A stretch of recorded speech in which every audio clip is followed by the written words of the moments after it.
నడుము నొప్పి కేవలం ఎముకల సమస్య మాత్రమే కాదు అని మీకు తెలుసా? ఎక్కువ స్ట్రెస్, ఆందోళన, భయం, టెన్షన్ ఇవన్నీ కూడా బ్యాక్ పెయిన్కి కారణం కూడా కావచ్చు. మనసులో బాధ ఎక్కువ అయితే బాడీ మజిల్స్ టైట్ అవుతాయి. అప్పుడు మన నడుము నొప్పి కూడా ఎక్కువ అవుతుంది.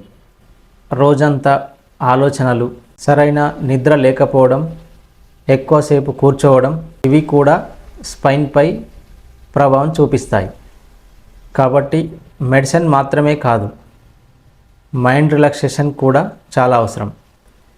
మెడిటేషన్, పాజిటివ్ థింకింగ్, ఎక్సర్సైజ్ మరియు నేచురల్ ట్రీట్మెంట్స్ పెయిన్ రికవరీని వేగంగా తగ్గించుకోవచ్చు. ఇలాంటి సమస్యలు మీకు ఉన్నట్లయితే మా విహార్ అక్యుపంక్చర్ సెంటర్ని విజిట్ చేయండి. మరిన్ని టిప్స్ కోసం మా ఛానల్ని ఫాలో చేయడం మర్చిపోకండి. థ్యాంక్ యూ అండి.